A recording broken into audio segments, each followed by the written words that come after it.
and freedom to talk about Bitcoin in public, I will discuss that and talk about blockchain with you, since my work today is only to deal with blockchain. But I always do this to let people understand that the fact that we don't like Bitcoin doesn't mean blockchain is not good. Blockchain is a very huge platform which will be the future of secured data systems. And as long as we want to build a successful or sustainable digital economy in Ghana, as the Vice President, His Excellency, has already been mentioning that if he has the opportunity next year, his government will be a blockchain services-based government. And I think it's a very brilliant idea looking into the future. Please, my next slide. Yeah, so what is this blockchain that we have been talking about? You know, we've been saying blockchain, people have been hearing blockchain, and today I want to give you a brief. My work here is not to tell you entirely how blockchain came to its existence, but I want to give you that brief so that you understand. Please, my next slide. So blockchain is a decentralized technology where we use to store data, and it has four main advantages or uniqueness, and one of it is immutability or unchangeability. So blockchain is a technology that you cannot change data once you have stored data on. All right, so some critical issues that we have to consider in the Ghanaian context. One, we have to look at blockchain for government operations and public services delivery. We have to look at centralized and decentralized data. Then management systems, data management systems, and also security. One of the things that Mr. Sechiado mentioned, which I think is very important for us to look at, is applications.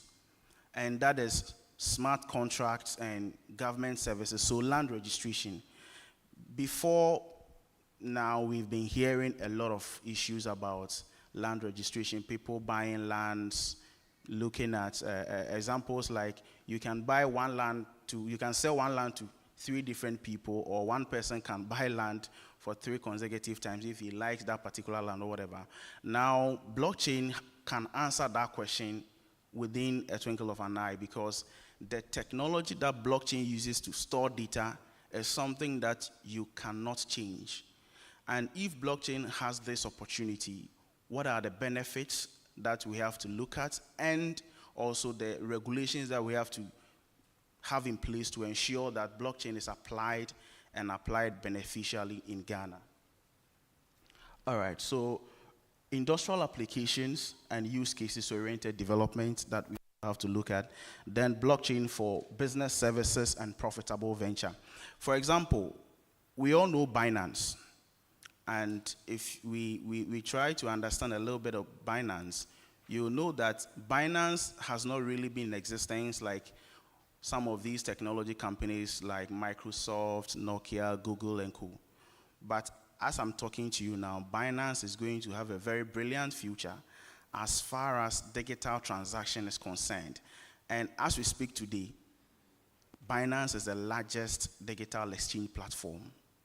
And so it tells us if Ghana has frameworks, systems, and modalities in place to leverage this technology that we are talking about this morning, it's going to be a very huge opportunity for economic development. One of it is, example is like Coinbase. So Coinbase is a digital exchange platform which is virtual operated. And though it's virtually operated, Coinbase has an annual net profit of over 30 billion US dollars. And the reason I'm using this example is that if a company like Coinbase, which is virtually operated company, do not have any single physical office, has this net worth or profit, then what about Ghana also looking at building profitable business ventures out of blockchain or digital data and finance ledger? All right, so this is what I call the blockchain advantage. What are the advantages that blockchain has that makes it so unique than other digital data systems? So we have immutability, like I already mentioned. You cannot change data when you store it on blockchain.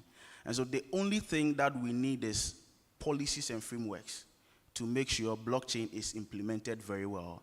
If someone bought land in 1992 or maybe 2005 and that land was stored on the blockchain, whenever we want to access that land and its title registration, indenture, documentation, ownership, everything, we can just enter the code, go to that blockchain interface, we get it, and it can only be transferred. Ownership can be transferred. So just as the MC said, if you are encountering such a difficulty, or maybe you have some of these challenges, if we have blockchain in place, it can solve it within a twinkle of an eye. The other one is transparency and trust. As we heard in the video, blockchain is going to be a platform for financial transactions, transparency, and trust that people will always have that faith and believe in.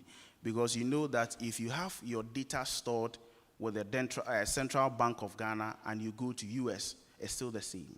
It's just maybe the US Federal Reserve having an information or writing to Central Bank of Ghana to get that data released to you, and it's always the same. Blockchain has transparency and trust also ensured when it comes to identity management, like your Ghana card. If we have your Ghana card and everything is synced with your Ghana card, when you leave Ghana and maybe you go to US and you are suffering from any heart disease or any problem, you just take your Ghana card, they do your biometric or verification, all your clinical history will come. Because the information stored on blockchain cannot be changed and it's also decentralized, there is always that trust associated to it that if I leave Ghana and I go to South Africa, if anything happens, we have your information saved and secured.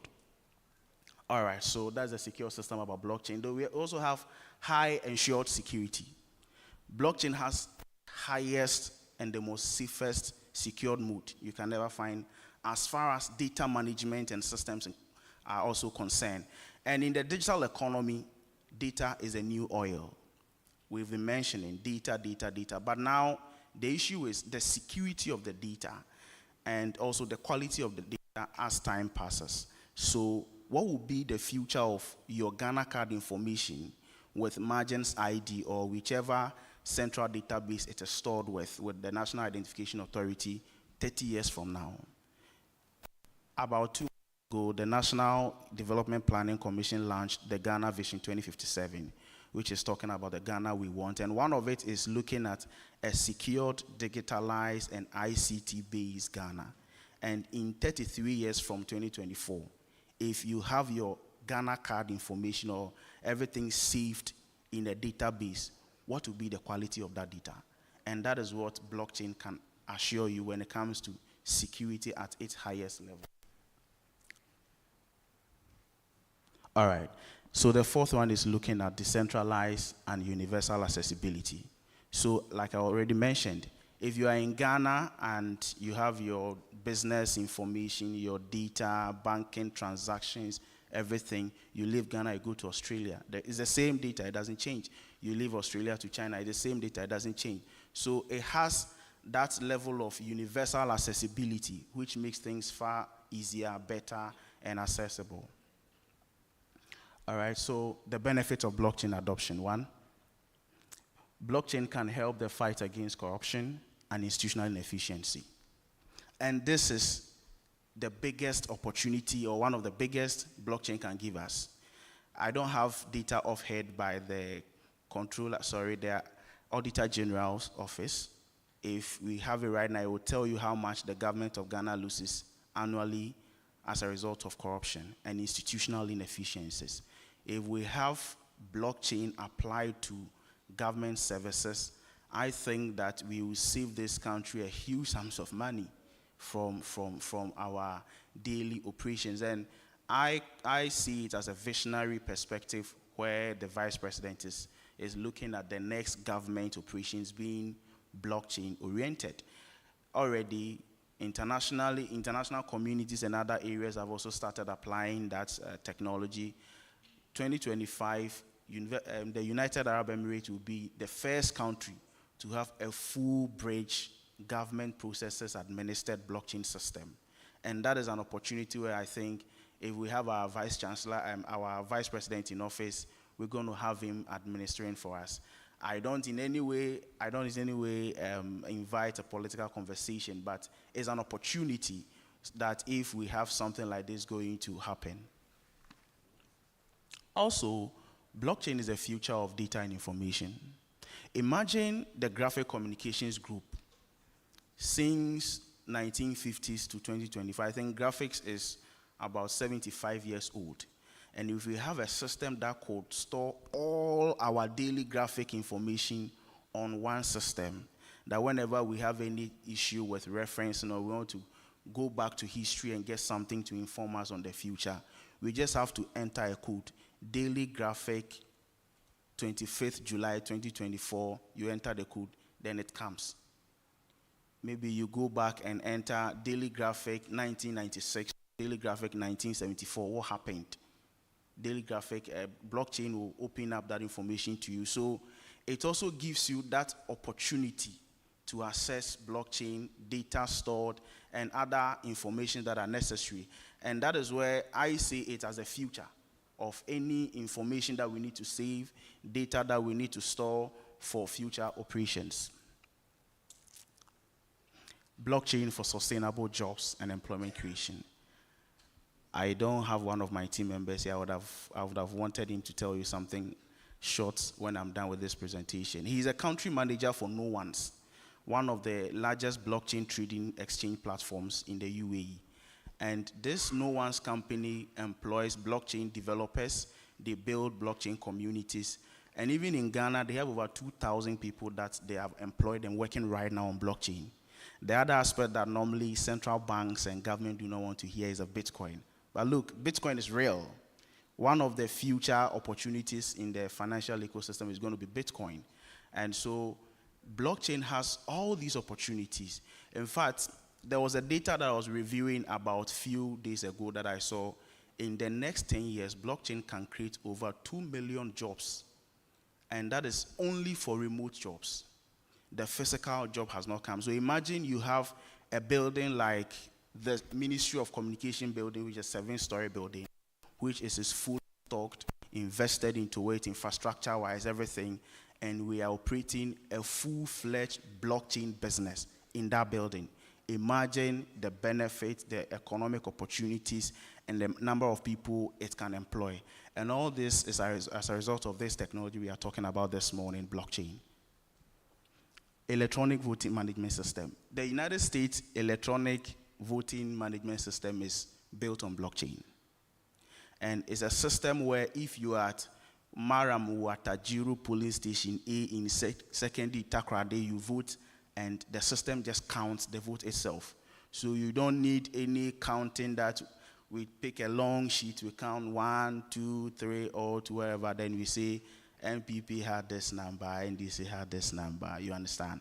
And it is on blockchain. You just click on, or you just maybe thumbprint on your presidential candidate or parliamentary candidate, and the system counts straight. It comes to EC office here.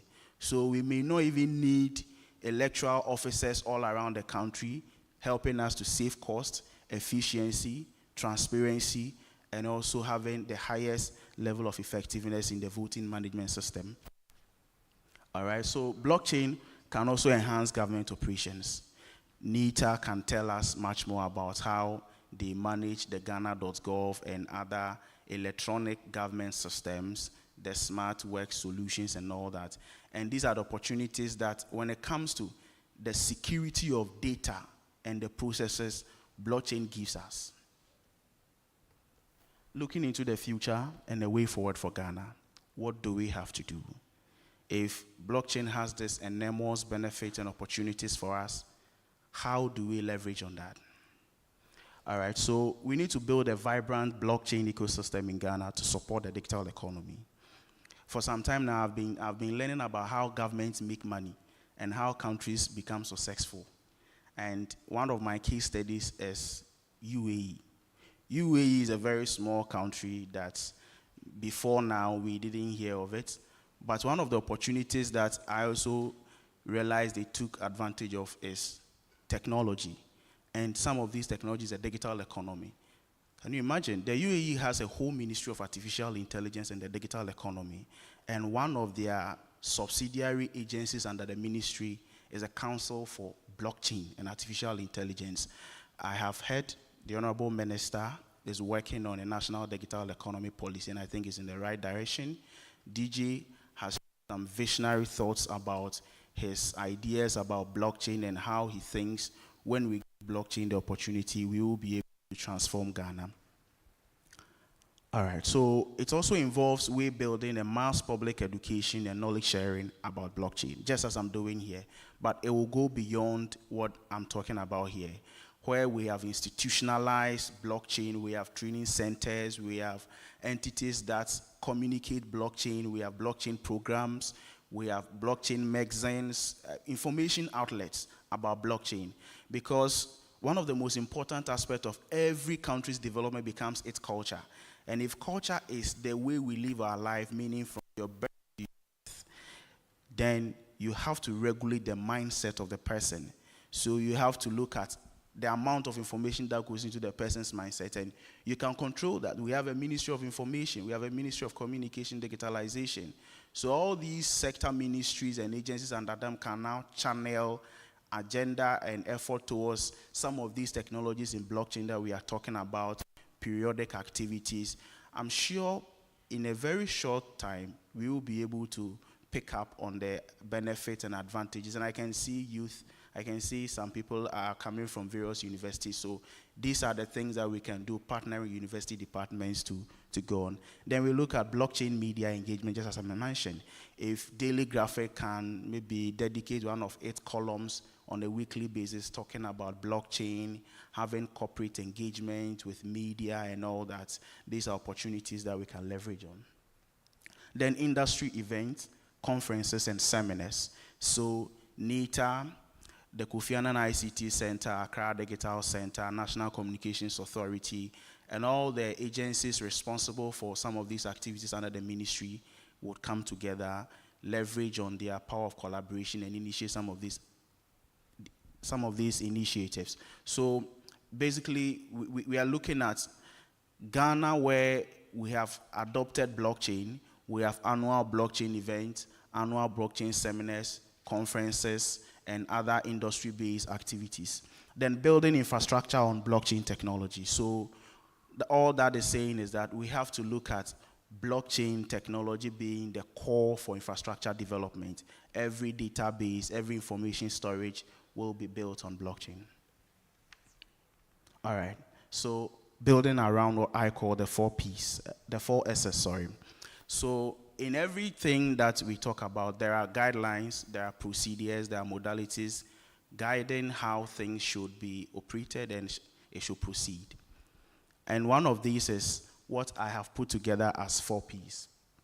Yes, so the S4 S's, sorry. S number 1 talks about systems. The S number 2 talks about structures. The S number 3 talks about strategies and services. Now, the systems, as I have put it, or it is, has to deal with the operational systems, the management systems, the governance systems regarding this application that we want to have, or this blockchain initiative that we want to execute in the country. Then we look at structures, institutions and agencies performing whichever function that the state will assign them to do. Then strategies, looking at the mechanisms by which we will leverage these things and what we have to deliver, our services. And also implementing around the 4 Ps. And this is what it is. So we need to have in place plans, we need to have policies, programs, and projects. And these things are things that have been done before. Countries are doing it. In Brazil, they have a whole community where they have blockchain accepted transactions. And I think El Salvador too, there is also a government approved transaction mechanism for blockchain and financial transactions. Then we look at policies. How do we govern this idea and its implementation, the technology of blockchain? What are the necessary legal frameworks around it? What are the programs, strategic programs, initiatives that we have to implement, and also the projects as we are looking at a time-based initiative? lessons from some successful countries. So I'll choose two. Already there are other international activities going on. There are already existing stories. We know about Estonia and the relationship between the Office of the Vice President and their engagement in our Ghana card and all that data systems. So one of it I'll mention is the UAE government strategy. As I said, their aim is to capitalize the blockchain technology to transform 50% of their government transactions into the blockchain platform by 2025. And they started this in 2021. So by next year, the UAE is taking that full benefit of blockchain. The Dubai blockchain strategy. So many of us know about Dubai as a chilling place and all that, but look, Dubai is one of the most advanced community when it comes to technology application, and some of these things are looking at the future activities, blockchain, data, and all these that I've mentioned. And like I mentioned, they also have the UAE Council for Artificial Intelligence and Blockchain. And the key function of this council is to look at how they can leverage AI and blockchain. There's a council like a Council of Scientific and Industrial Research, or the Ghana CSIR, working administratively to look into blockchain and AI applications. And so this is a council, like I mentioned. They have a ministry. In fact, UAE is the first country in the world to have a ministry and the Minister of State for Artificial Intelligence and the Digital Economy. And I'm sure that in our successive government, we'll have some of these similar initiatives. It might not come as they have done it, though, but it will come in different forms. And our fellow Nigerians. Nigerians have taken that bold step where they have initiated a national policy, a national blockchain policy for Nigeria.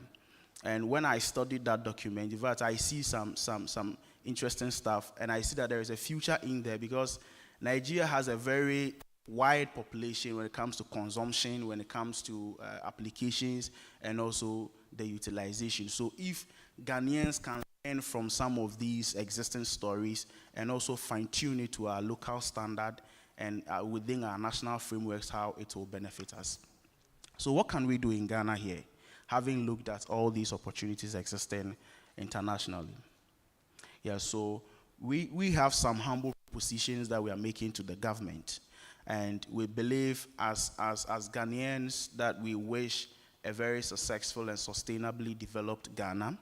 We are very responsible for the change we want to see.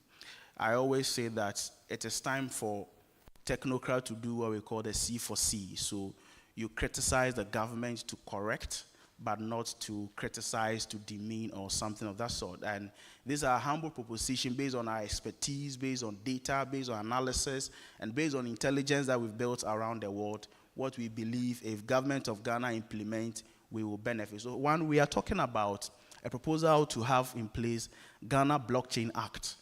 I visited history. I saw that in 2007, President Kufuor took the bold step of passing the legislation for the National Information Technology Agency in 2007, and 2008 it was passed.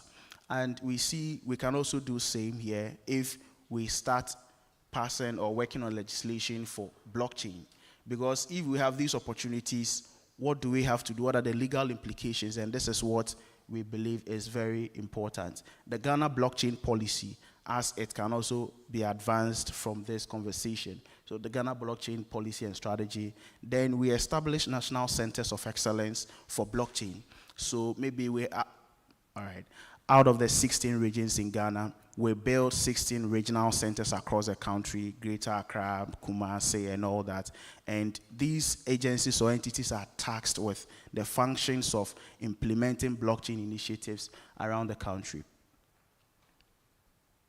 Yes, so we are also proposing Ghana Investment Fund for blockchain and its applications, and the Ghana National Blockchain Corporation. These are our humble ideas and initiatives that we believe, having looked at some of these opportunities, some of the details and initiatives that other countries are embarking on, blockchain has emerging enormous opportunities in the emerging technologies under the fourth industrial revolution in the 21st century.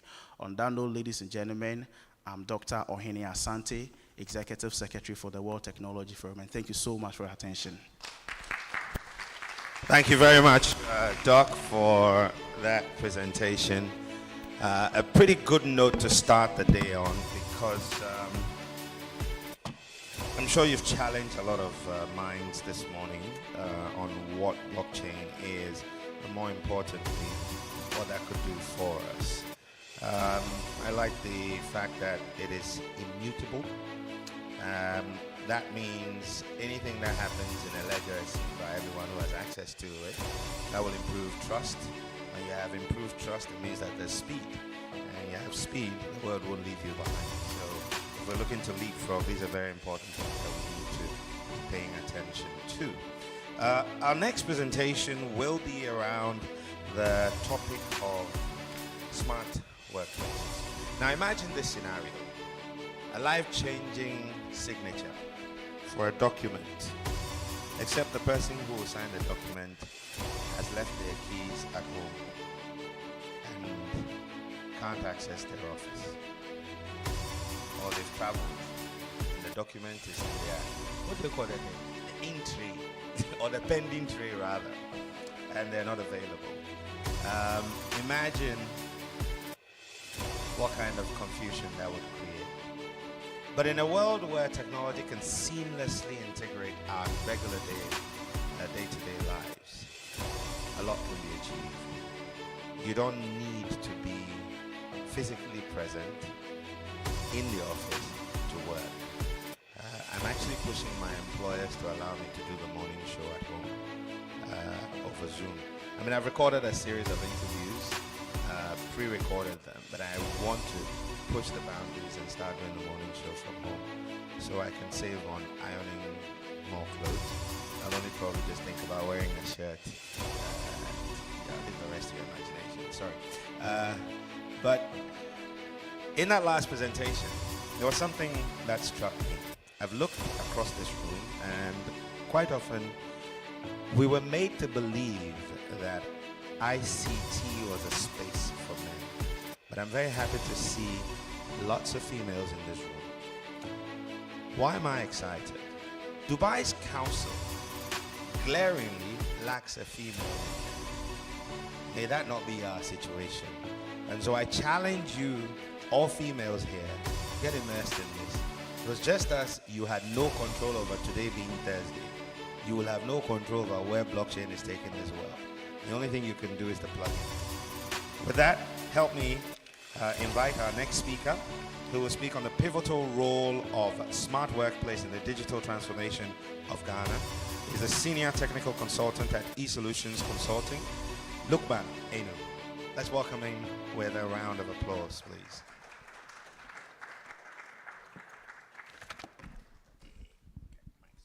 All right, thank you. Good morning, ladies and gentlemen. I would also stand on the existing protocols from Monday, and then I will move right ahead into my presentation. So like you said, my name is Lukman. I'm a senior technical consultant with eSolutions, and also the technical lead for the deployment of smart workplace across the nation. So I want to just quickly talk about the role of smart workplace in driving transformation within the country. Okay. All right. Okay, so I'll quickly just give a brief overview of eSolutions Consulting. The whole idea behind our company is to provide organizations with technology innovation so that they can change the way they work, the way they access documents, the way they go through their processes within the organization. And we are primarily a Microsoft partner company. We have won a lot of awards with Microsoft. We were Microsoft #1 partner in the year 2020 and 2021. We have quite a number of clients, but a few of them major is the Ghana government. We also have Security and Exchange Commission, Insurance, NETCO, VRA, there are a whole lot of them. Even the Ghana Police is also one of our clients. Internationally, since we started the deployment for the government of Ghana, We've also moved to other countries, Senegal, Cote d'Ivoire. We have Transnumeric, Procasef. They are like the Lands Commission. In Senegal, we also have CIPME. We have Sunu Group. Sunu is a multinational company. I mean, they have branches across Africa, but we're doing this from their head office. And then currently we're doing a deployment for Kenya's Institute of Curriculum Development. So we're moving out of Ghana and we're deploying for other organizations in the countries. So when we talk about, I think it's, so you can go to the next. Okay, so when we talk about digital transformation, I mean, we're looking at a process by which technology is introduced into an organization and then changing the way they work. So once you want to go on this tangent, you put it in your mind that it's going to be a process. It's not going to happen just in one day. It's going to take some time. And it also requires a change in organization, culture, and then their strategy. Imagine somebody working with paper for 20, 30 years. Every day when the person wants to approve a request, when they want to review a request, when they want to minute a request, they do that on the paper. And then you introduce a system whereby you go into maybe a laptop, log in, see the document, minute on the document, approve the document online. It requires a lot of change within the organization. It requires a lot of change in their mindset. And it also requires adopting new technologies. Now, when you're coming for workshops like this, when you're going through registration, you don't feel a logbook anymore. You don't feel a paper-based registration anymore. There's a tablet where you can just go in there and fill out the information. There's a lot of advantages to that. I mean, imagine if I'm writing my phone number and I leave out a number. That number is no more correct. But when you introduce systems like this, and then you have all the different checks in there, you would have quality data being entered into the system. And then it also involves re-engineering of business processes. So we did some work for enterprise insurance. We were going to automate their business processes. And when we started the process, it was about 20 steps throughout the claims process. So when you have an accident, you fill out the details, you have pictures of the accident, and you send them to the office. It goes through 20 different steps before then the claims is paid. After reviewing that claim and automating that process, after 6 months, the steps reduced to 10 because they realized that there were steps in there that were not needed.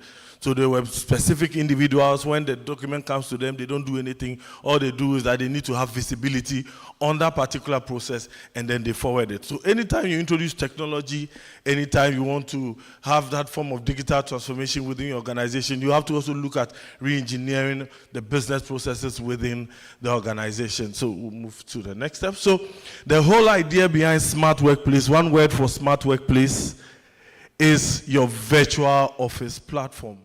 So just think about being able to work anywhere at any point in time. With the way we work now for most of the government agencies, I mean, we've introduced Smart Workplace, so we are gradually changing that. Is that once I'm not by my machine, I'm not able to work. Most of the information that you need to work with is on that desktop, is on that laptop. So if you don't have that device, you are not able to work. For some people, because they are using a desktop until they are in the office, they are not able to work.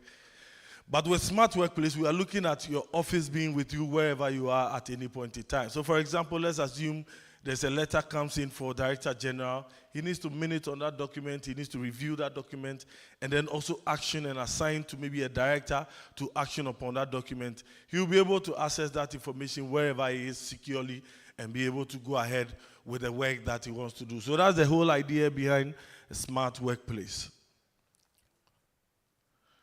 So let's look at some of the challenges that Smart Workplace seeks to curb. So we have inability to access information or work outside the office. So I've spoken about this. Once I'm not in the office, I'm not able to work. I'm not able to access information. I mean, when you go out there into the other countries, they are able to work even when there was COVID.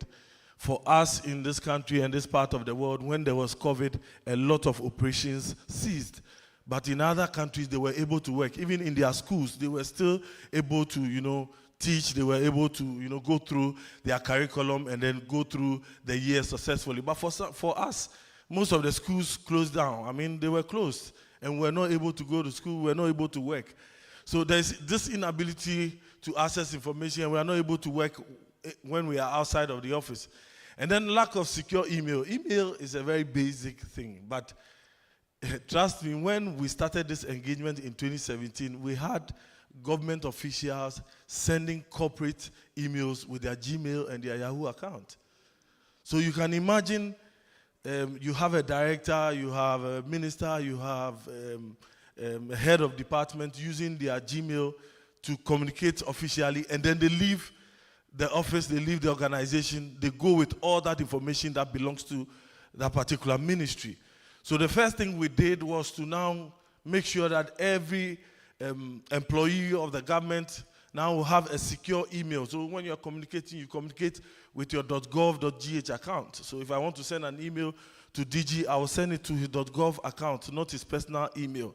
Because once he's not in the office anymore, that information belongs to the ministry.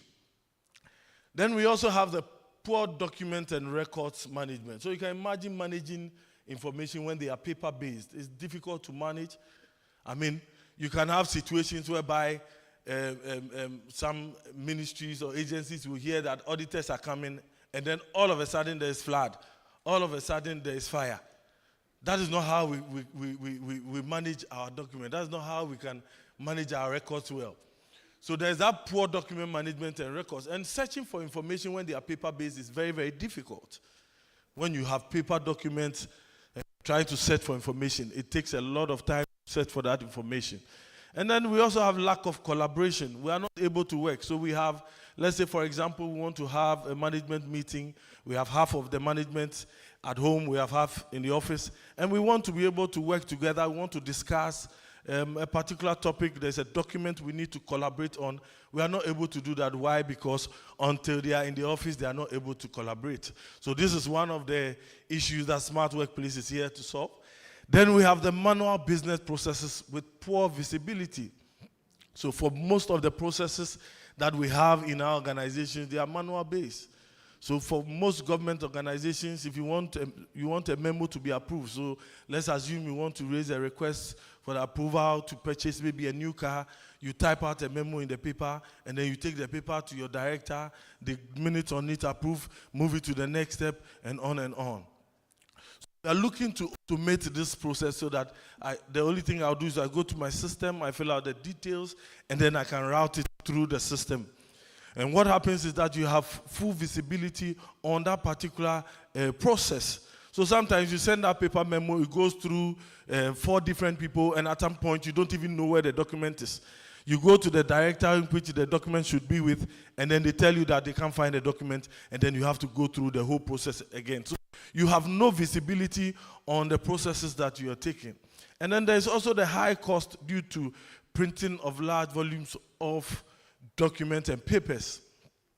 So if you take, for example, a ream of paper, the box, maybe 450, 500 CDs, and you multiply it by the number that you buy in a year, you will realize that you are spending a lot of money on paper. We've not even come to the toner. I mean, toner now, the small one we even use in our office is about 5,000 CDs. So you can imagine the amount of paper you are printing, the amount of toner you are buying, and the huge cost that is involved. So this system is here to reduce that cost within the organization. All right, so the whole idea behind Smart Workplace is moving from the traditional workplace to a smarter way. So the traditional, we're looking at manual processes. When you want to request for vehicle, you want to request for leave, everything is paper-based. Once you fill out the form, you have to take the paper to your director to approve. So we are moving from that manual process, low productivity, to a smarter way where all your processes are automated. So for example, when a letter or a correspondence comes into the organization, wherever you are, that document must be scanned and then routed to you, and you can have access anywhere at any point in time. So this picture just explains what Smart Workplace seeks to achieve. I mean, there's a way we are doing things. It's manual, it's difficult, but there is always a better way. There's always a different way that will help you move faster and better. Okay, so let's look at the business benefits. So you have a virtual office environment where employees can work from anywhere. So that in case we have situations, I mean, we don't pray for COVID, but there are always times where you want to be able to work from home. You should be able to work from home. If you have to access a document, if you have to approve a leave request, if you have to approve a payment request, you shouldn't have to be in the office before you can perform that task. You can work from anywhere. You have total visibility on anything that you are doing. So once I raise a memo, I can see the memo. The memo is with the Director General. I can see when it moves from Director General to the minister. At any point in time, you have that full visibility. And then you can work together, so some online, some in person. You can work efficiently. And we also spoke about the automation of our business processes. So going forward, everything is online. If you want to fill out a form, you fill it online, and then the process will go on. So if I want to raise a payment request, I go to the system, and then I raise a payment request. If I want to raise a memo for approval, I go to the system, I type out my memo clean, I save, and then I can route it through the system. So we've deployed this solution to a lot of the government organizations and private organizations, and they are using it. And then it also gives you a professional outlook. I mean, if you have a corporate email, it gives you a professional outlook. When you are communicating with clients even outside of the country, it's good to communicate using your corporate account. I mean, you can't be sending an email to, let's say, World Bank using your Gmail account. No. You're sending an email from MOC, you're sending an email from NITA. It has to come from your corporate email. And then I've also spoken about the reduction in operational cost. So this is how the version 3 of the Smart Workplace portal looks like. So you have your banner section where we display with pictures of the organization. And at the section for the banner, we have a corporate workspace where you have your email calendar, you have the memo application. So like I said, going forward, you will not type the memo document. You come to this application, you go in there, you type out your memo, and then you can route the memo through the system. We also have correspondence management system. So going forward, when any letters come, into the organization, they'll be routed through the system. So there's a whole lot of applications. We have IT help desk, we have performance appraisal, we have outgoing correspondence. So recently we are building the connection between all the agencies. So for example, if all the agencies are now using the correspondence management system, there's no need for you to print a letter and then send it to the other agency. We should have an application which can route it through the system to the organization. So now we have the MMDA's routing letters and documents to local government service through the system. You don't need a courier, you don't need anyone, a messenger to send that information. So we've done for University of Ghana Business School. We can go to the next. So there are a couple of clients, Ghana Maritime Authority. So you can go to the next. So this was actually the 2.0. Those who started using it earlier on, which is FDA. FDA is one of our clients that is using it to the maximum. So we have developed solutions like approval process for FDA. So once we deployed the basic applications, they asked us to deploy a solution whereby whenever they need to print a certificate for customers, it will go through that approval before the certificate is printed. I've also spoken about the features and functions. We have IT help desk, all those things there. We have document management system. So we have a centralized location where all your documents will be stored. And this is the interface for correspondence management system. You can see clearly you have a count there. So let's say, for example, the director comes to work. He will see that I have 50 in my inbox to work on. I have memos I have to work on and all that. So we can go to the next. We also have the IT help desk to help the IT team to manage all IT-related incidents. So the key objectives for us is driving a paperless office within Ghana, improving efficiency of our business processes, trying to re-engineer the process and make them more efficient, and then also having insights. And once you have a system like this and you have this data, you are able to build insights, you are able to build reporting to make informed decisions. So we have gone through phase 1. We have deployed for most of the government organizations. We have over 90% utilization when it comes to the email. And then we have also gone through the phase 2. The phase 2 is where we build the portal. So you can go to the next. So the phase 2 is where we build a portal, we have document management, correspondence management, memo. So we have built all these different applications for all the government agencies. And for now, we have about just 40% utilization. So when you look at MDAs, we have 375. We have done 260 of MDAs, which is the ministries, departments, and agencies. We have MMDAs. And then we also have the tertiary. We just started with the tertiary institutions. So we have 270. We have completed 70 so far. So this is what Smart Workplace is about. The whole idea is to change the way we work, how we work, and to be able to work wherever we are at any point in time with any web-enabled device. Thank you so much for your attention. Thank you very much, Lukman, for that concise presentation. In keeping with our time, I won't waste too much time to get to the next presentation. But I'm sure you saw how smart workplaces can improve workflow and bring about efficiency. It's not enough to just come up with great ideas if it will take forever to get them done. So thanks very much. Our next presentation will be paying attention to a very important aspect of innovation. A lot of the time you would hear industry say, oh, well, we don't have a lot of people coming out of the universities with the requisite skills to drive business. And so the students are also saying, well, we went to school, we studied this, we should be able to find the jobs. The nexus of academia and industry is the point at which innovation is truly giving the impetus it requires. If you're training people to play on AstroTurf, then why do you want to train them on a terrazzo floor? It just makes sense that there's some synergies in there. So that's what we're going to be hearing. And our speaker is Professor Amevi Akakbovi. He's the acting Vice Chancellor of Accra Technical University. Let's welcome him with a round of applause, please.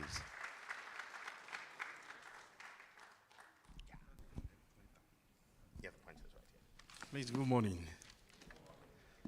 Let me begin by saying that I'm excited by the first two presentations.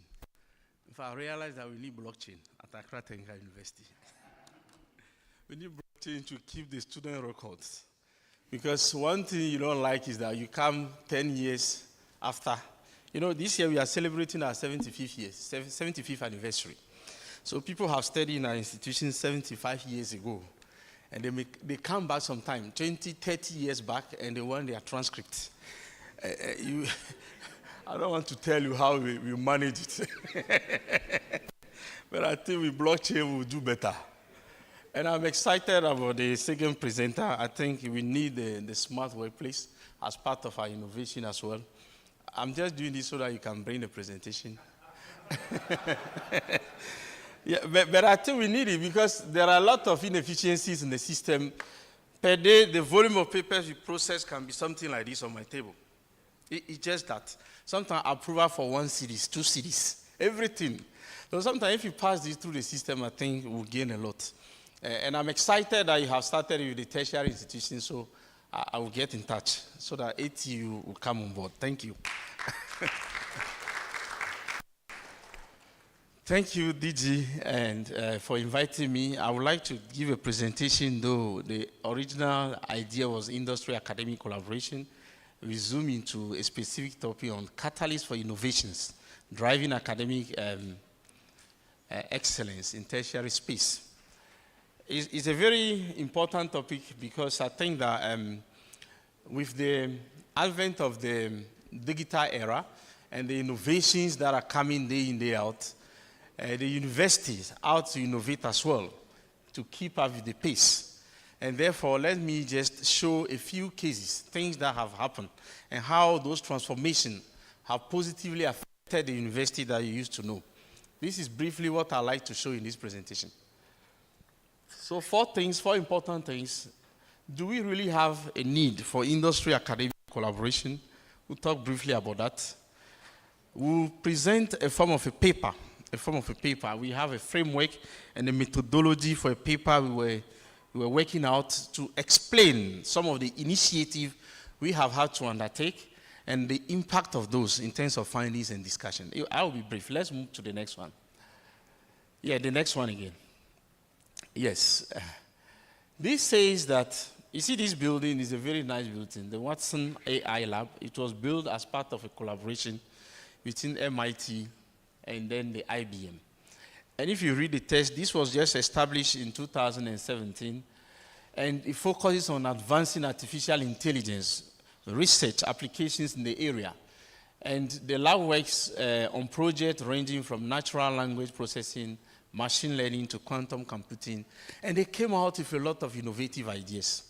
In order not to waste time, this is to buttress the fact that yes, the industry academia collaboration is very important. Can you help to the next slide? It's a very important one, and that importance is we can go on a whole day to show many evidences of things that have developed, bridges that have been built in the United States, yet the idea will originate always from the academia first, and then the industry will come in and support. So these are other, areas of innovation examples we are showing, innovation and technology transfer examples. You could read later the collaboration between the Stanford University and Google. That has led to the development of the PageRank algorithms, which is actually becoming the foundation of the Google search engine. These are other instances again. Access to cutting-edge research and expertise is another great area of benefit we stand to gain when we have good industry and academic collaboration. Let's move. There are talent cultivation and development, and also job creations that come out of this collaboration. And I will actually come to examples within our context. Can this work? No. Yeah, I think it can work. I get the clue. Or it's you who is moving it. So that don't worry. Off record.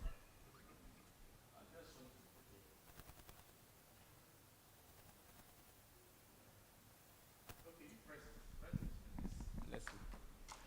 So the idea is that we need to drive the concept of innovation. This is what makes the change. If university, there is that impression that this is a set of industry that are, how do I say, inflexible, over times. What they do is what they do. They keep the same tradition forever.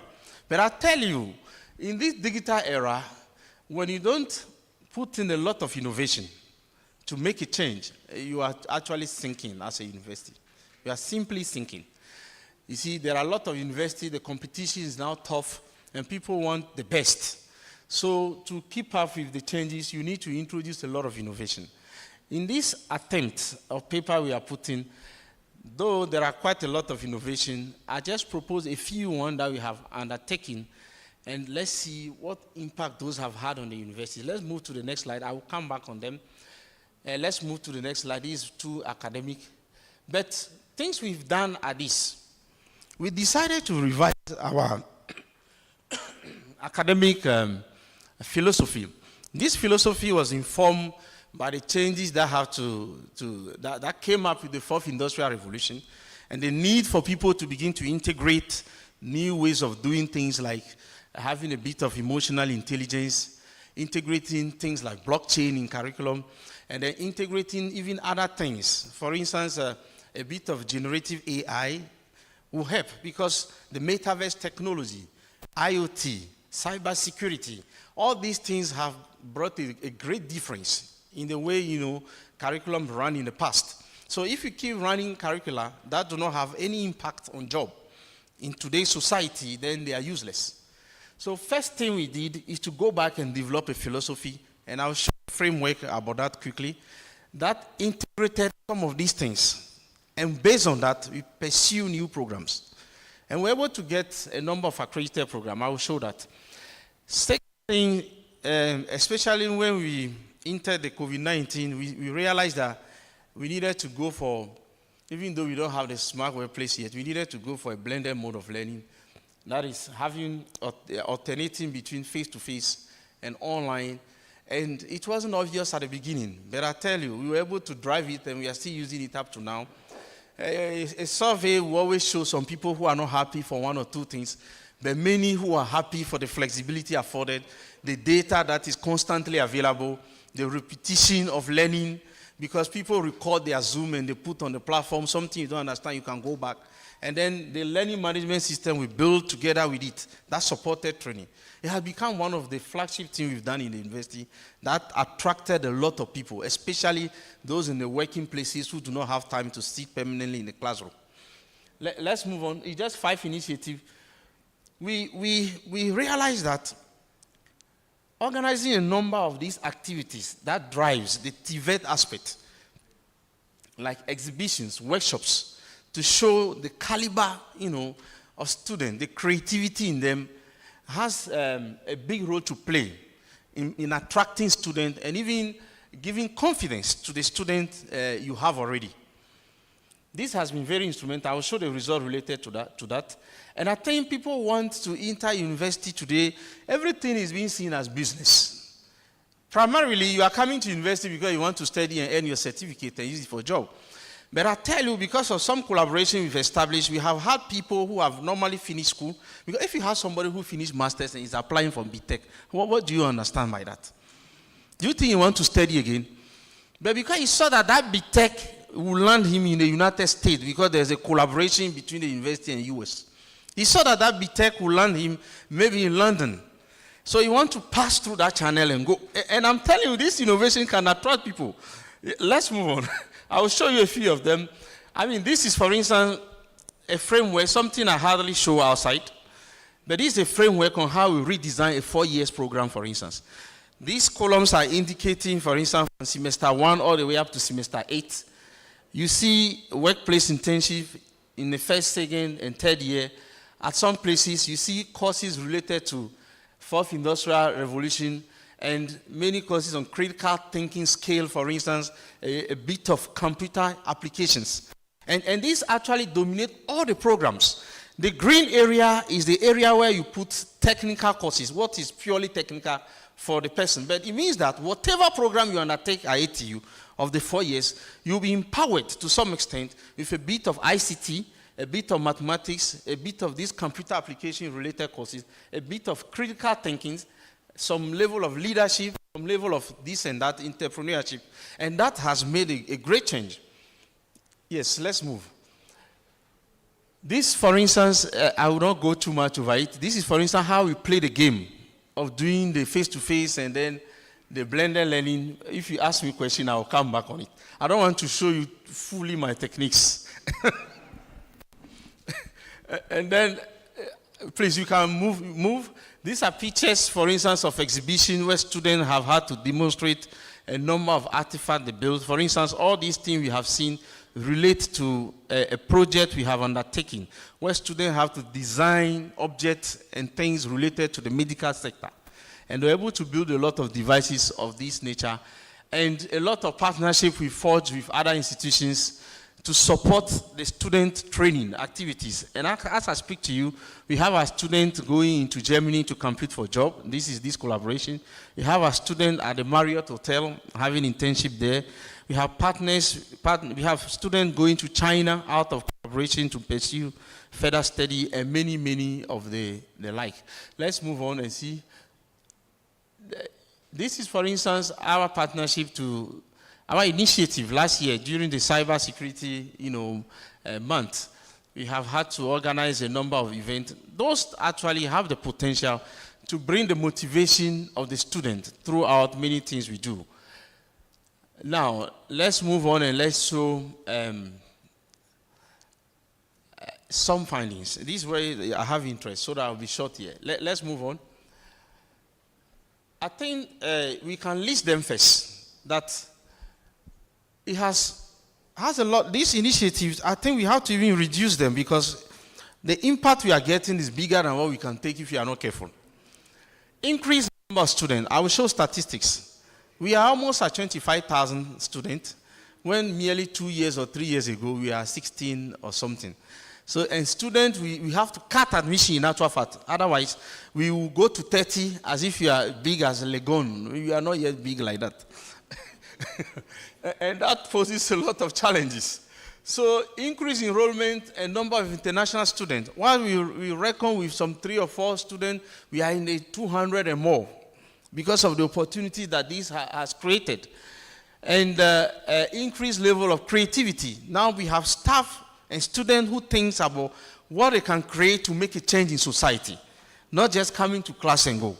And that it transpires in many of the innovations I will show about student works. And also, we have succeeded to establish a number of exchange programs with other universities outside the world, and then collaborations. And this mostly because of their interest first. They see what is happening and the visibility, and they are interested. And then increased grant portfolio. We have received many grants out of this collaboration now. And just over the past 4 years, we have crossed $1 million in terms of dollars. That's just grants. And we stand to gain more when we continue in the same pace. University ranking and awards keep increasing, and I'll show you a few improved applied research statistics. For me, let's move quickly now because time is not on our side. I will quickly, for instance, these are programs. With this, we are able to accredit 23 new Bachelor of Technology programs, and now about 11 master's programs. And we are starting running them from this year. For the first time, Accra Tenka University, we invite you to check our portal. All these informations are available. Accredited 11 new masters. This is increase in number of students.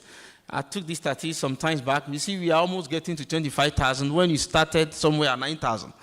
And then the challenge is that we don't have proportional infrastructural growth to accommodate them, so we have to limit it to some extent. Can we move on? We can move on. We can move. These are collaboration we have established with institutions outside. For instance, we have a specialized drone center with the Koreans, and these train people in flying, drones, another vehicle for for event recordings and things of the nature. And then these are collaboration with the United States, where our students are allowed now to do 3 years here in computer and electrical engineering and continue the last year in the United States. Let's continue. I want to go into the research. Let's just continue. Let's continue. Thank you very much. Previous one. These are some ideas of grants that are received on many occasions based on those activities the university has engaged in. And that's the university for you. The university is interested in programs, increase in quality of delivery, more programs, more students, innovation in terms of grants, running projects, and that is how we are collaborating in the industry. If you look at all these grants, they are industry-based, one after the other. Let's move on. Yes, we were rated by the Time Higher Education, what you know as the global best ranking institution of academic institutions, as the 4th best university in Ghana 2 years ago. Clap for us at least. You can no more refuse to accept it because it has been globally accepted. I'm sorry. Let's move on again. Recently we received 3 major awards of the SDG. The SDG National Award for Curriculum Development, Energy Research, and Teaching and Learning. We received all the 3. We competed nationally with all the universities. That's just this year, 2024. And this is where I have interest. Now, see what the students are bringing. And this is, we are doing it always in partnership with the industry. So this is constructed by mechanical students. They redesign, this mobile cone shelling machine.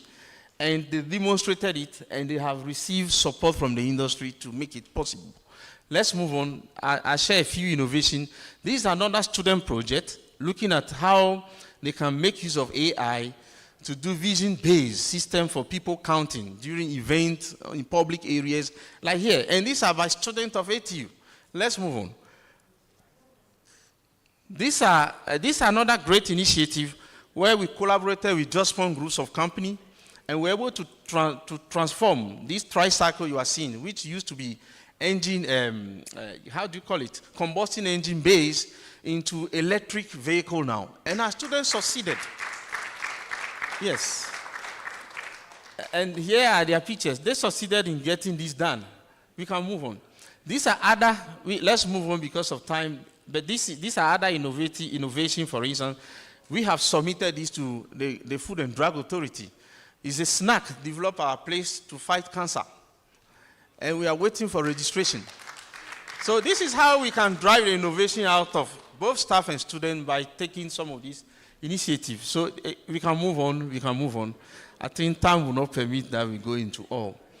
These are more and more innovation done by students at various occasions, and we cannot really discuss all. Even our fashion students are innovating and becoming the best.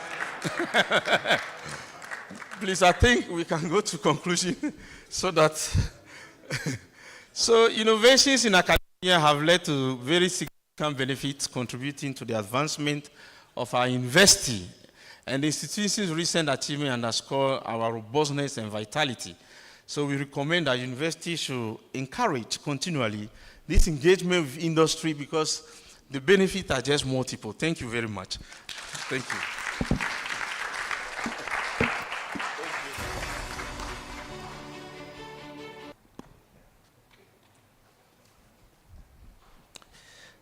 Another round of applause, please, for Professor Akakpovi.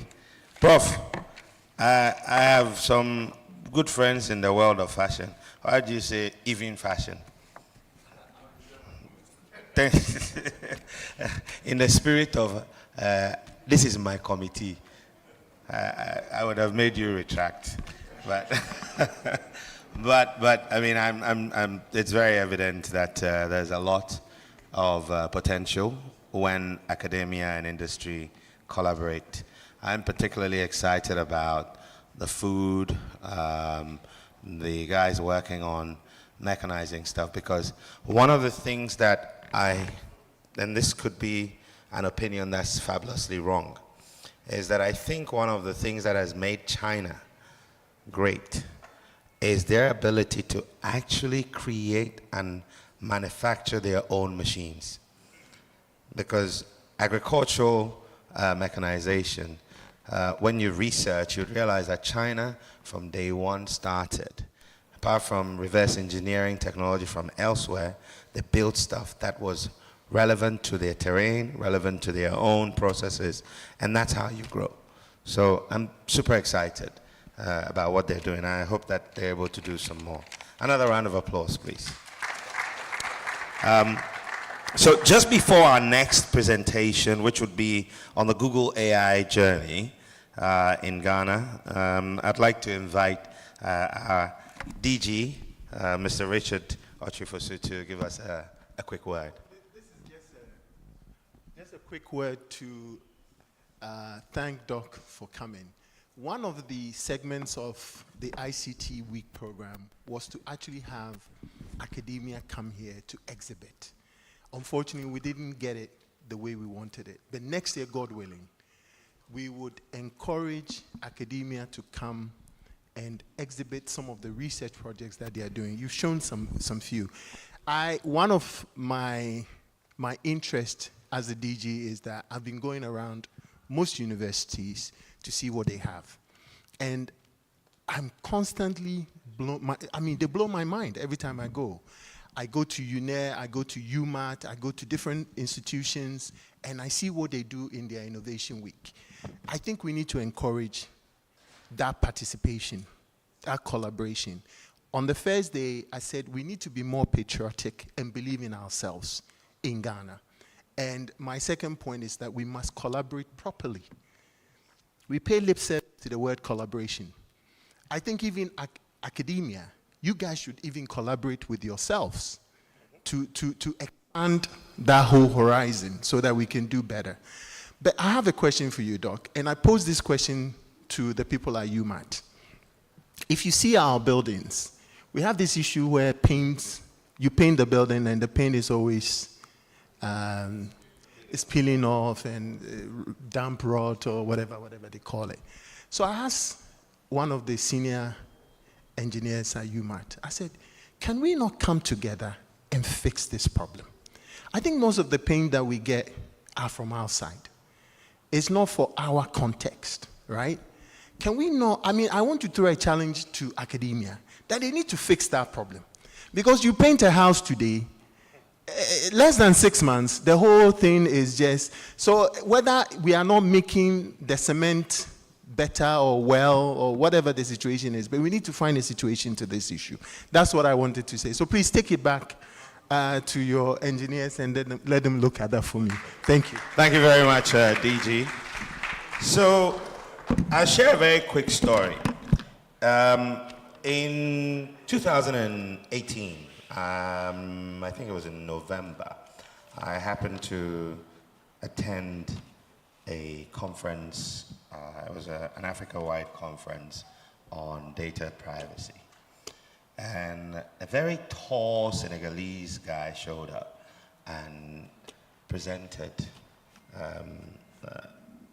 at the conference. And then during the breakout, we got talking.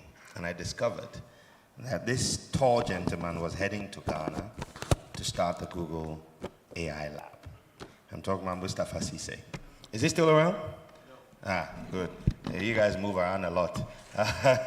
But I'm keen to learn the story, the journey of Google AI in Ghana, because quite a lot of investment went into it, and I'm sure they're still investing. And so to tell us about this is the Senior Program Manager at Google AI, Abdoulaye Diak. Let's welcome him, please.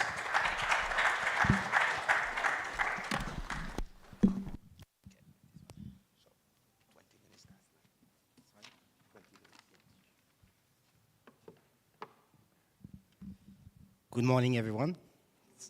So I'll be mindful of time and I'll try to go rather quick. So far, all the presentations are amazing. I've heard very important, topics such as digital space, AI, blockchain, and research, which we really, depend on. And so today, first of all, I'd like to thank Richard Okoyere-Fosu for inviting me.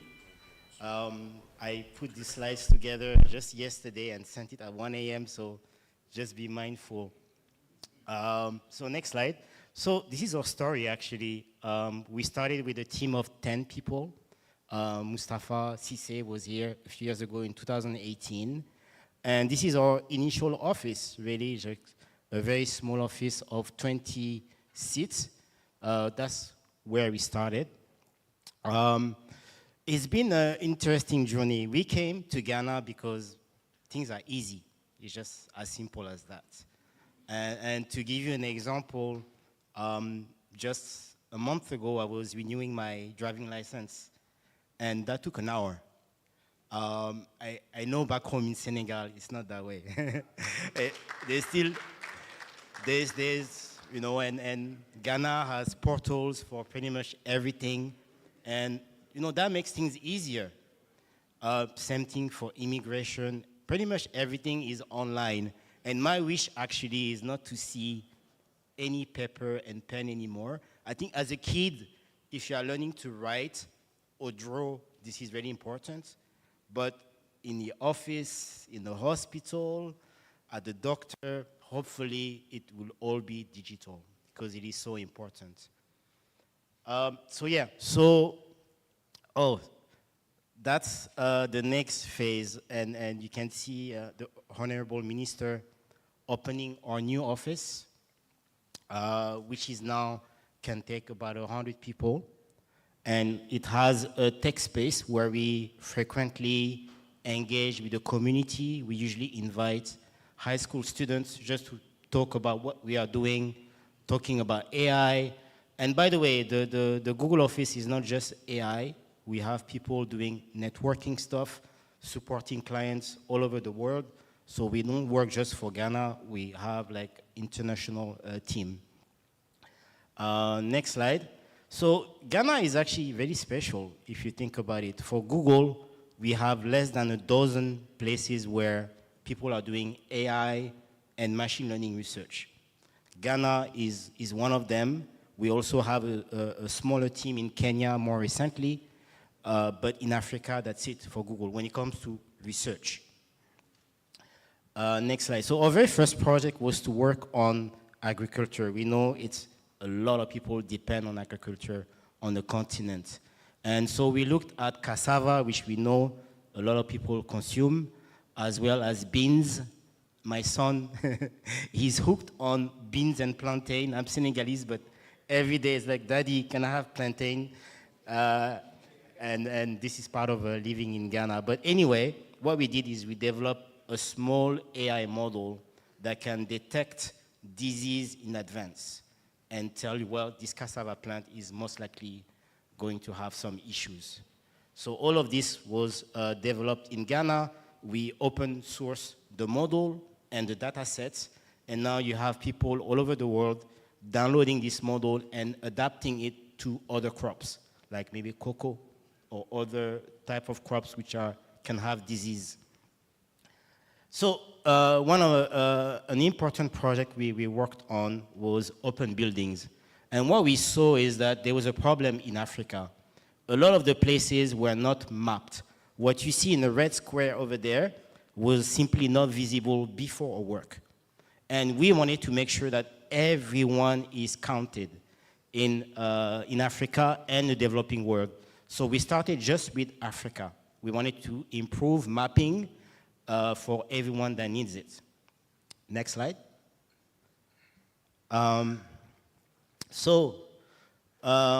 This is the model in action, and you can see the model detecting buildings all over the world, all over the global south. We started with Africa, and it worked out so well that this project started in Ghana, ended up impacting the whole global south.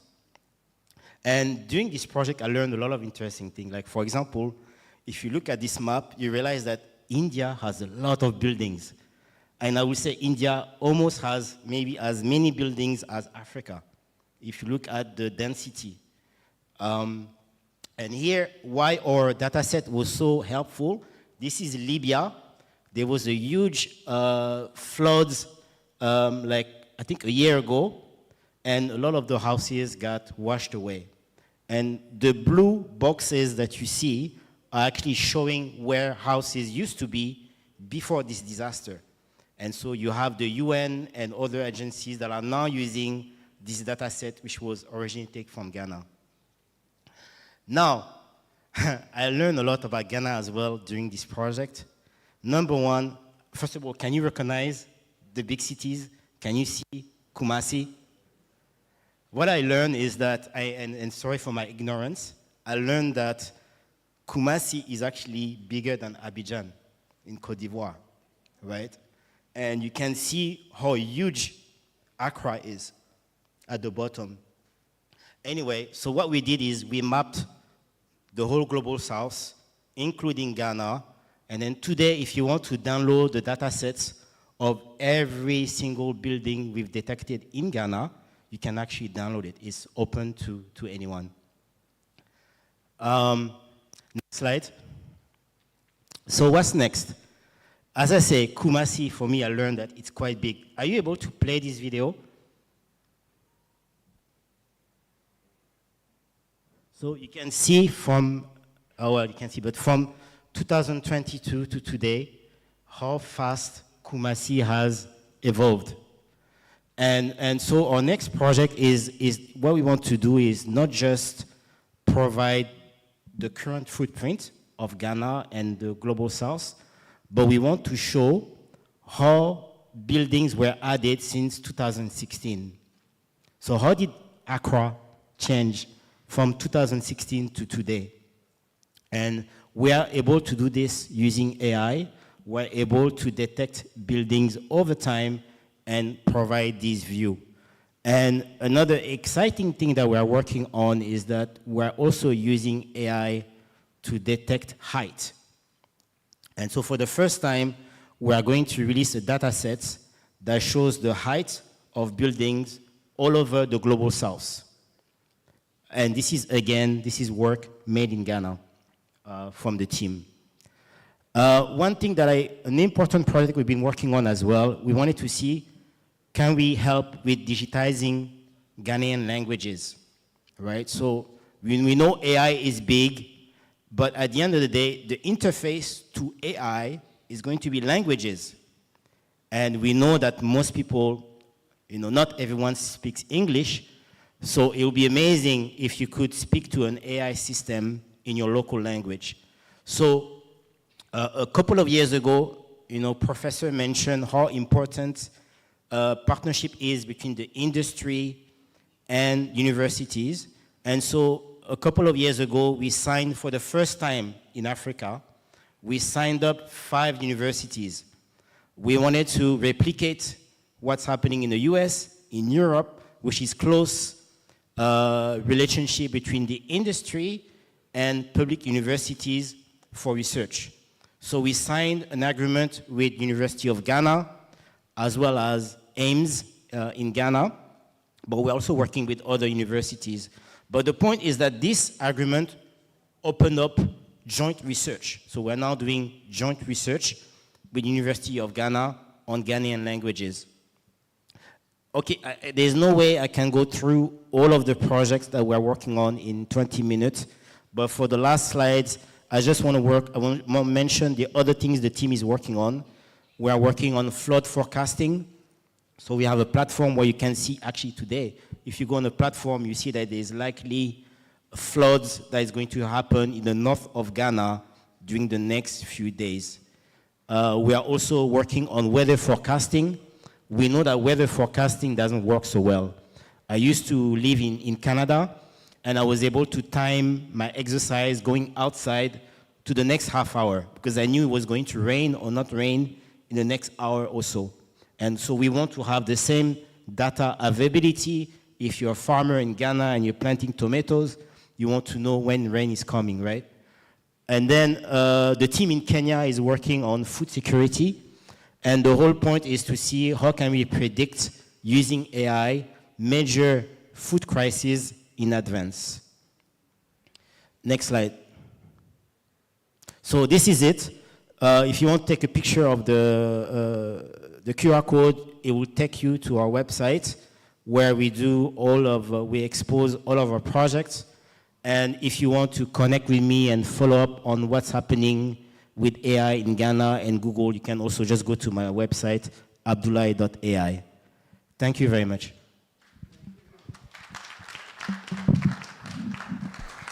So I think that the applause for Abdullahi should be far more resounding for 2 very good reasons. Number 1, that Ghana has won once again. I mean, they own Jollof, where we compete very well. No. Senegal owns Jollof. Please, hands down. Let's not go there. We compete well, but they own it. But we own Gobe, and we have converted his son from loving his Jollof to loving beans and plantain. So we've got enough room for you. I mean, it's only like an hour and a half to go home every quarter and visit, but you're welcome to stay. There's a lot of plantain and beans here. And the second reason why I asked for the applause is that, Abdullahi, you finished your presentation in 10 minutes and 30 seconds. So, and we got everything we needed. Can I be a little generous because you left us with so much time? We're just going to take, you mind, a quick Q&A? All right. So, quick Q&A. I'm only going to take 2 questions for Abdullahi. If you have a question, I'll come to you quickly. And keep it short. I don't intend to kill all the time. One thing I forgot to mention, actually, Good. Yeah. is that we came to Ghana for the talent as well, from universities. So thank you. Some of my colleagues are straight from public university. I have a colleague called Emmanuel Asiedu Brempong. He's now the lead for the research project. I have also my colleague Abigail Anka, who works on basically segmenting fields, like agricultural fields, all over Africa using AI, and she's been working with us for quite a while. So just to say that one of the interesting things about Ghana is that there's a lot of talent. Obviously, it lacks opportunities sometimes, but this is why we came here. Fantastic stuff. All right. Well, I see no one's wanting to ask questions, so that's fine. Abdullahi? Yes, so let's use the rest of the time to do a group photo, and then we're going to go out for our snack break. It's a break that will take only 30 minutes. We need to be on time. Let's save the time that we've lost, or make it back. So, DG and the rest, please get ready. If you are my height mate, make sure you are elevated.